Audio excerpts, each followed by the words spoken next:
either. A giant one. Hello everybody and welcome to Gallery at the Station. I'm Lisa Merriweather Millard, one of the owners of the gallery, along with two other colleagues. And right here is Barry Cooper, whom I'm assuming that you all know. We're delighted to have Barry exhibiting in the gallery today, and we're just going to do a little canter through his 50 years of being an artist. So welcome, Barry. So where I want to start, Barry, is kind of where you and your artistic career started. So this exhibition represents 50 years plus of being an artist. So where did we start on this artistic journey? Well, I suppose in a sense, I started with having a mother who went to the RA in the 30s, which would be quite unusual. In the 30s, she worked, her family were connected to St Austell Brewery in Cornwall, and she started painting pub signs for St Austell Brewery, which were the same size as my big paintings. They were 6 foot. And she painted them with all the proper techniques, beginning with a lead white base, and then squaring her design off, and then squaring up the big one, and then basically filling in layer by layer. Yeah, so that was my background. I was born in 45. And do you have memories of your mother painting when you were growing up? Yes, I have an image of me playing with her paints, and she's in front of the Panda, which was the Landlivit Inn. And some of those signs are still visible in Cornwall now? Yeah, certainly the one that our family has seen on the Scilly Isles was the only one where she painted both sides at the same, with a different image. That's not the only place that people will have seen your mother's art, because they were also produced on stamps. Oh, they were. That is very, very true. That was almost in her lifetime, but I think Kath says it wasn't quite in her lifetime, that one of the more expensive stamps showed the barley sheaf. Yeah, that's correct. So a start with art, seeing your mother paint. Yeah. But that's not where your career started, is it? So no. You took a very different path, as many children often do. I think I was probably put off in art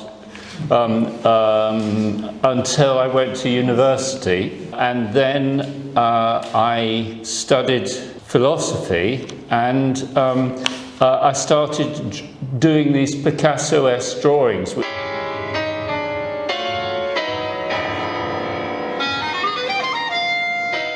I grew up on the farm in Cornwall behind the brewery. I was milking cows at 6 by hand. So a really interesting start. Mother who was a painter, working on the farm. You went to agricultural college, did a degree in philosophy. So really kind of experimenting with a lot of different types of potential careers, I suppose.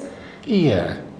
After working on farms for a year in Lincolnshire and in Suffolk, and then I went to Shuttleworth Agricultural College, where I was completely out of my depth in a way, because they were all farmers' sons who knew it all already, and you were the son of a mother who had been to the RA in the 30s.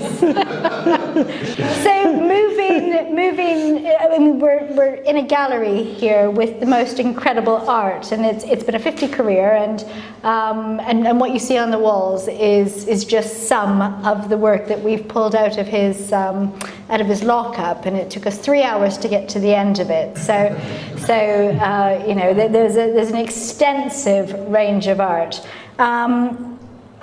What made you start painting? And lots of your work is about movement. So can we explore where that started? So I worked backstage in Theatre Gwynedd, which was a new theatre a bit like the Merlin Theatre, but it had a fly gallery, which meant that even Welsh National Opera, they could turn up and perform there, and Rambert came.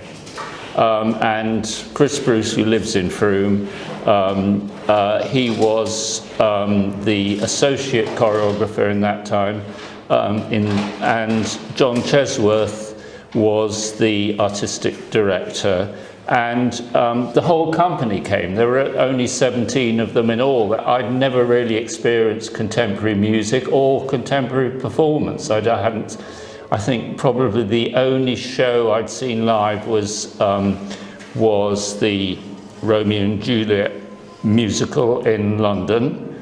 That was about it. So seeing professional performances put on with all the lights, everything dropping out of the fly gallery, it was amazing. So anyway, I did a lot of drawings from the choreography. I couldn't draw at all in a conventional sense, so I expressed the choreography in a way which was basically like taking a photograph by blinking and then working off that photograph image to come out with just fluid, and you all know that a rotating pen, you can't move quickly.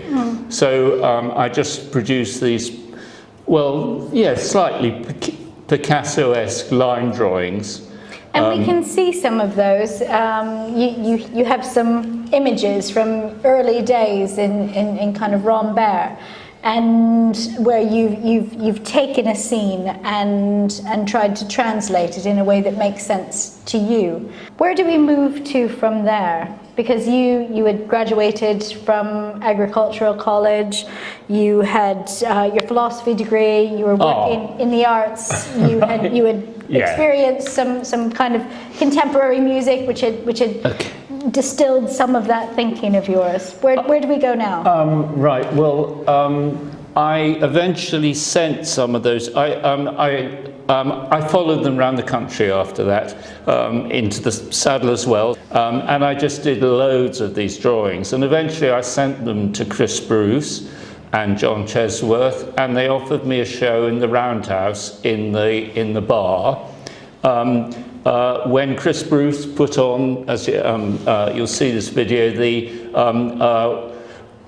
the Cruel Garden performance, which was the first, I think it was the first full-length ballet that Rambert put on, yeah.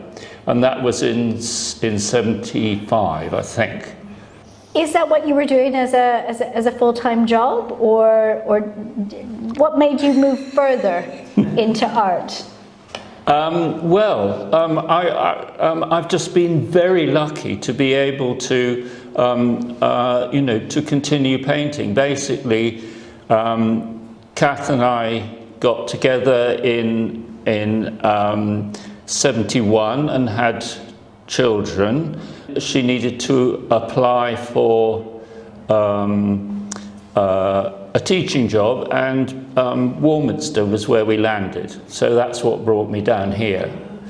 And then I had my second, just as we landed, I had my second London show in the October Gallery, which is just off Queen Square, where Faber and Faber is. So, and it was a kind of community that shows cultural artists from around the world. Second London show. That was followed quite quickly in '83 with a show with the square canvases, you'll see, 6-foot square canvases, in the Littleton foyer of the National Theatre. Some people from the United Nations Environment Programme came and wanted to take it to Nairobi to be part of the 10th anniversary of the Stockholm Peace Conference. And against the wishes of the exhibition organizer, because it was the central piece, I let them take it, and then I had tremendous problems getting it back. And eventually it came back, and Lord Bath bought it. You ended up following in your mother's footsteps, didn't you? Go on. So clearly an artist. Yeah. But you also ended up at the Royal College of Art. Oh, I see, yes. Well, what happened was the October Gallery offered me a second show. And so I had a second show there in '83, I suppose. And the girl who followed me was Elizabeth Lalicek, who now is still organising in that gallery, actually. Elizabeth was gay, and she brought in these enormous canvases. They were gods on motorbikes. They were stunning. And anyway, she obviously, in some kind of way, thought that I had something different, and so she recommended I went to she'd just graduated from the Royal College of Art, and so she suggested I went and see John Golding. Royal College of Art had taken him on as head tutor, and he did his PhD thesis on the Cubists, well-known book on Marcel Duchamp. And he put on several exhibitions of Picasso and Matisse in London and elsewhere. So I was lucky enough, I went to see him, and he said, yes, I think you should apply. So I applied, and I really enjoyed my interview. I took all the big canvases, and it was great fun. And then I had a letter from the college saying, sorry, we can't take you on because I had to have in those days there's such a thing as an adult maintenance grant. And they said we can't find you a grant. And then I had a letter from John saying if you wait a year we'll find the money. So I waited a year and did an artist in residence in Frome College, which there's evidence of in here. And then I went the following year and had 2 years at the age of 40 being paid to paint. But the other thing about it, which doesn't happen now with postgraduate degrees at all, there was no program. I was given a space in the painting studios, which were then behind the V&A, and on the top floor you could look out on the V&A garden. And so I had 2 years there, 1 year with John Golding and Peter de Francia, and then a second year with Paul Huxley, who took over. Artists who were 17 years younger than me, so I had the whole art school experience, which really threw me around. It was great, actually, and then all this feedback, obviously, really good tutors who would then send you off to see exhibitions or look at some particular artist's work, and so they just fed into what I did. There was no program, and then there were group tutorials twice or 3 times a year, and then the individual tutorials in your own space. And then after 2 years, they send the external assessor in, who was Hubert Linton, I think, who assesses your degree show work, and that's it. A huge bit of life experience, very varied, into art school at 40, which you had left the RCA, and then we come across to where I know you from, with your work at Frome College. So people who aren't familiar with Barry's work, or who maybe haven't seen his art before, will certainly know of your work from Ecos at the Merlin Theatre. And what made you do that wonderful outdoor amphitheatre? What fired me up about the Cubist movement, because it was an amazing movement, was the fact that, and the whole inventive thing of, I thought about doing, proposing a collaborative piece of sculpture on that bit of grass which Mike Walker called the Merlin's front garden. In those days it was just a sloping piece of grass, high quality building potential to it,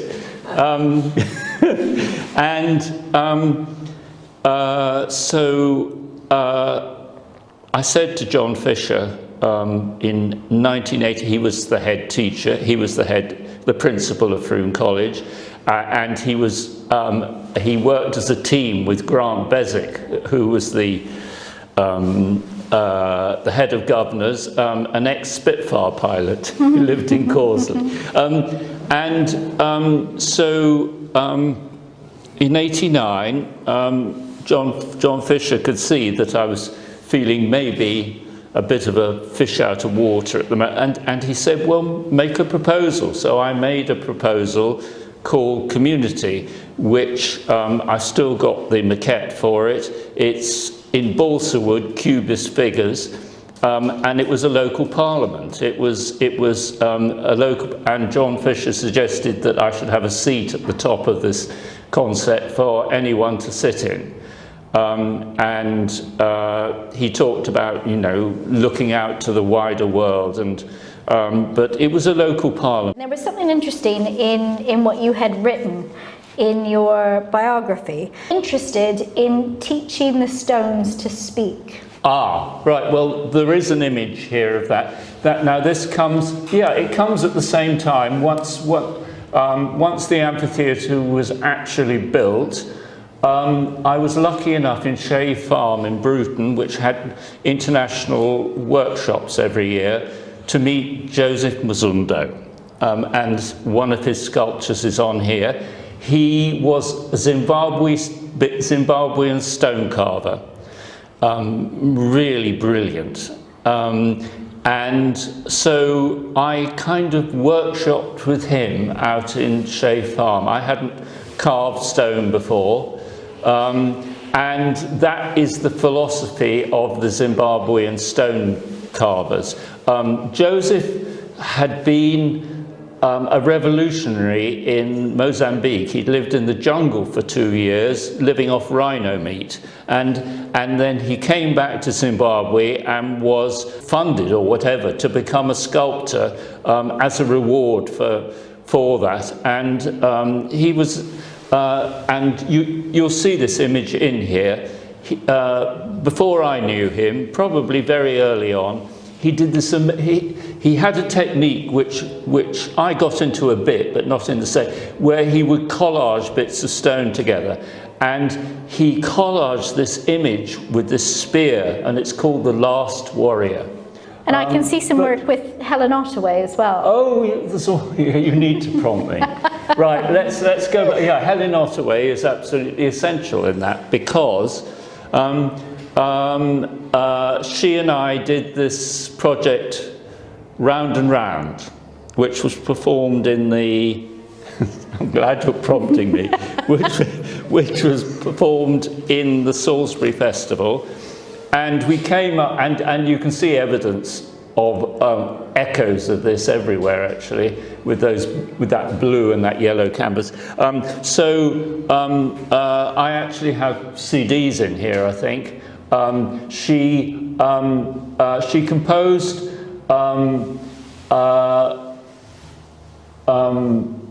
pieces of music going round the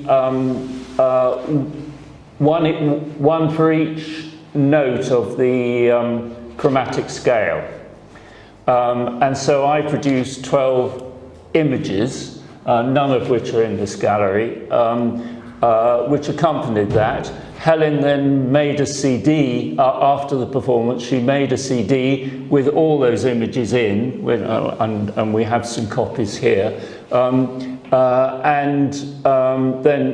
So it was, yes, so that was a real, you're right, it was a real collaboration between an artist and a composer, performer as well. Yeah. All of your stories are peppered with relationships, and peppered with the space that you were, the thinking at the time, and you speak very highly of the people that you've worked with. Before ECOS, I met Nigel Osborne, who was professor of music. Yeah, cool. Who was professor of music in Edinburgh, and he was running a workshop in about just shortly after the Royal College for musicians, designers, designers, and choreographers, I suppose. I can't. He brought his thing was bringing different disciplines together, and I was on that course in Bristol. And we actually had to make our own performance from that. Yes, of course, sorry to have missed all of that. Yeah, so, from that, I developed a relationship with Nigel that ended up with an installation. Well, no, firstly, it ended up with a film for Channel 4 schools on the ECOS Amphitheatre with 72 Frome school children across the age range from different schools, and we turned them into tribes for each stone, for each stone of the original 12 nations on that, and yes, so we did that collaboration. I can't think what year that was, and then 98 he and I did a collaboration in St Mary's Old School in Edinburgh, which was an installation in the school,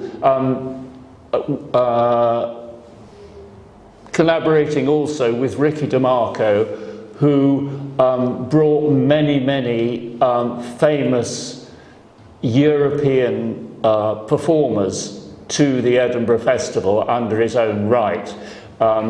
People like Cantor, who I think was Polish, and the other artist he brought, which changed my life, was Joseph Boyce, who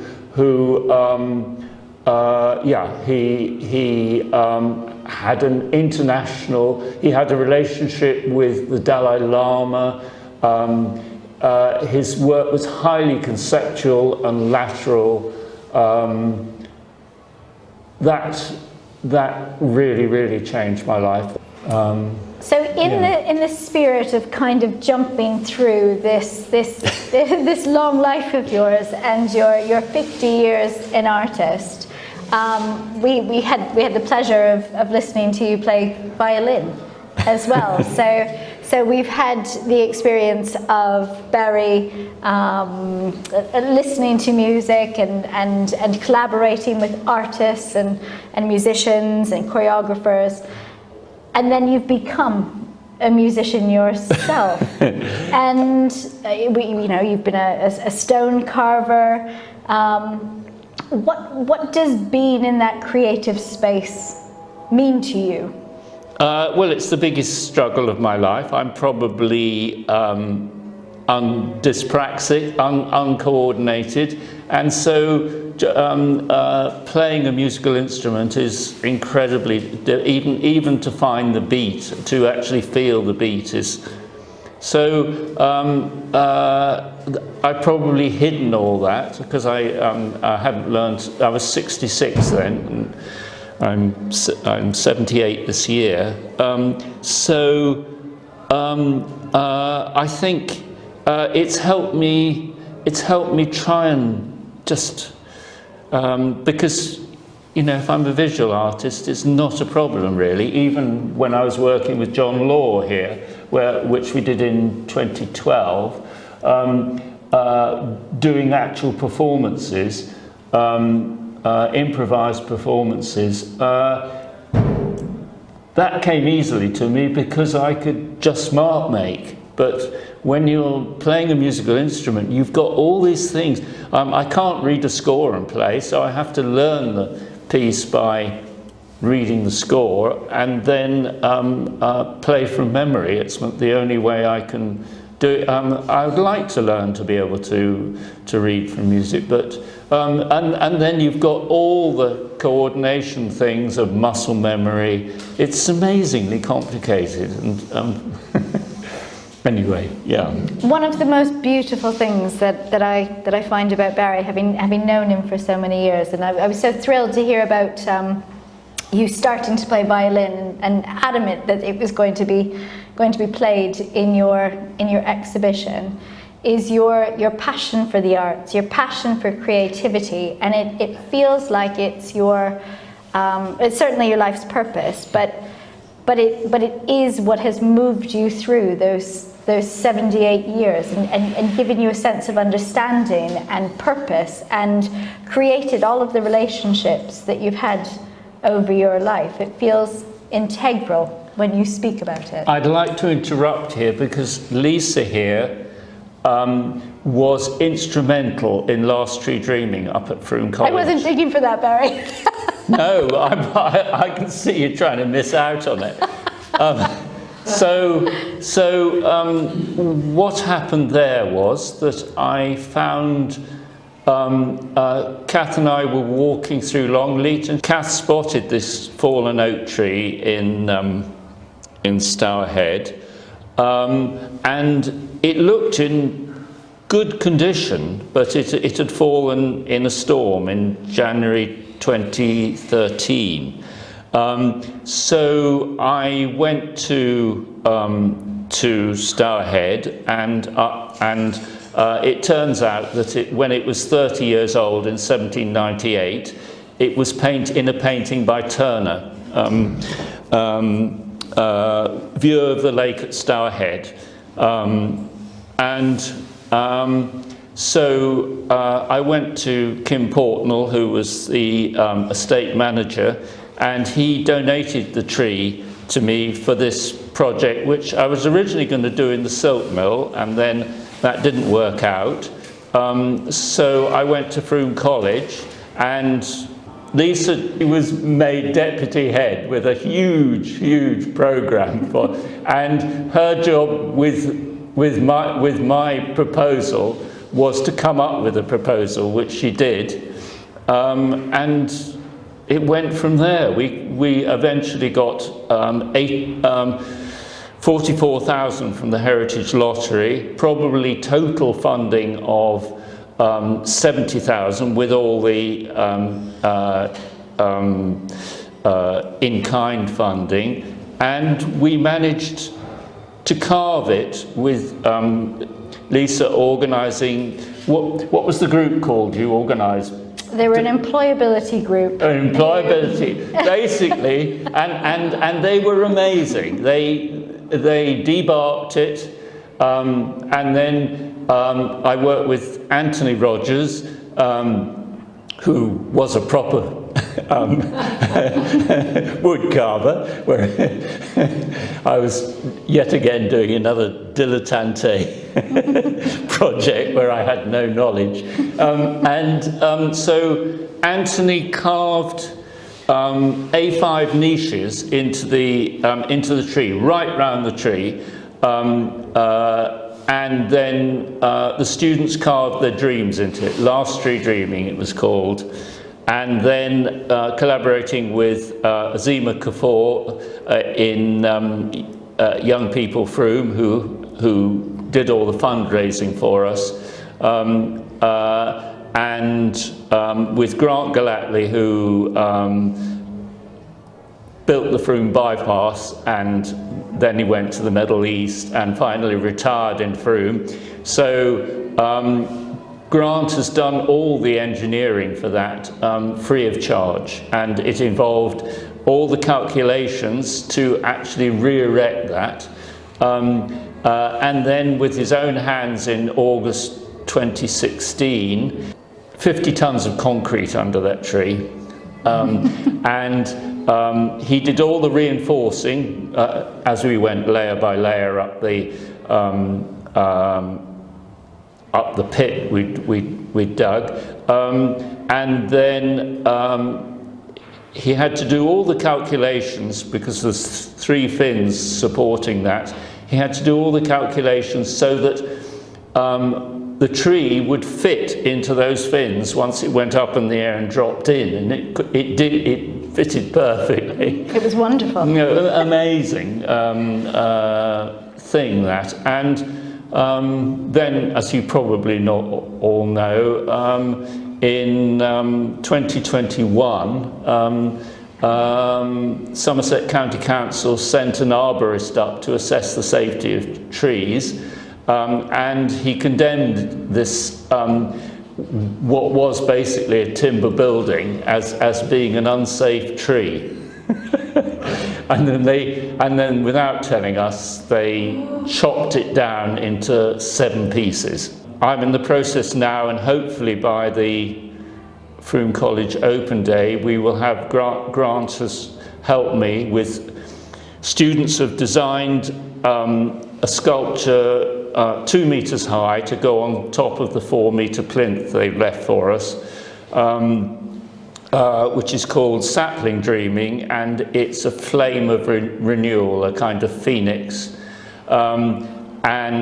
So students did the initial designs, made a full-size maquette, and it's basically a flame, and that will a fabricator in the quarry will make that into a stainless steel sculpture to go on top of that, called Sapling Dreaming. And that should be in place if we get the permissions and all the rest of it together by the 17th of July. That's the idea, anyway. And sorry, that's a diversion. No, it is not a diversion at all. It's a beautiful zigzag through your 50 years. 50 years an artist, and the contribution that you've made to so many people's lives, and the relationships that you've had whilst you've been trying to make sense of the world and representing that all over the walls. We can see all of all of Barry's influence, not just here but within the town. And I just want to end this interview as a kind of a plea to keep the arts alive. Everything that Barry has done, the way that he's made sense of the world, the way that he's beautified things, the way that he's used his experience and maintained those relationships over the years. It's and even into your violin playing now. 50 years, it's a long time to be an artist. So,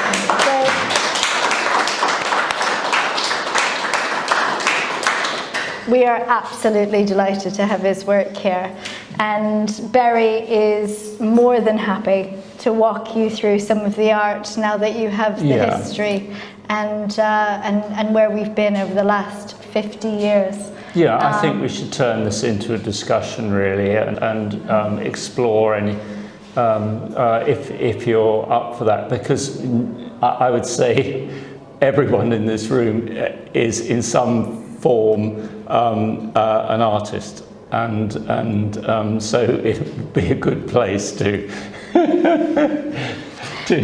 actually have a bit of a analysis of this. Yeah. Are you happy to join Barry on a little walk through his art?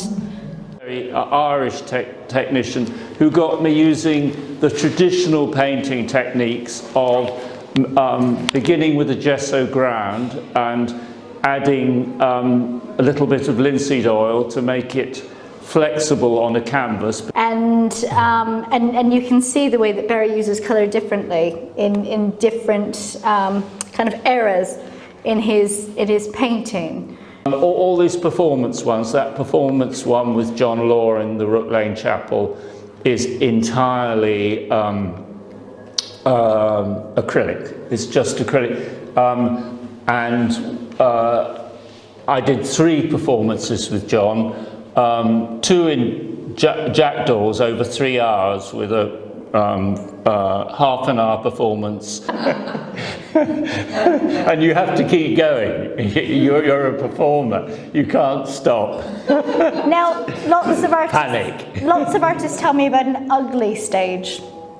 That that they get to an ugly stage with art and have to really push themselves through it. Yeah. Do you have any experience of an ugly stage?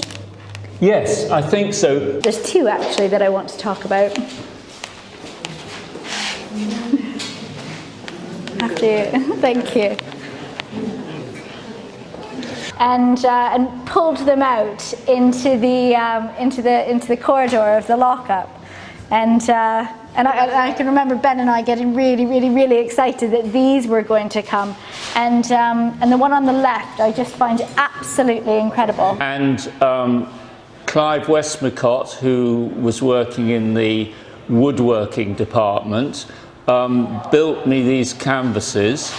Which was funded by Beswick's actually, and the original face from the Magritte, yeah. So that was just called, I don't know. I think we have it on here. Yeah. It's Woman Standing. Yeah, that's right. Yeah, and then Birthright. So yes, these 2 were really important for me, I think. Yeah, they were. And I love working big. Absolutely love it. Thank you very much. Thank you. Thank you. And thank you to Barry. Absolutely. Thank you to you.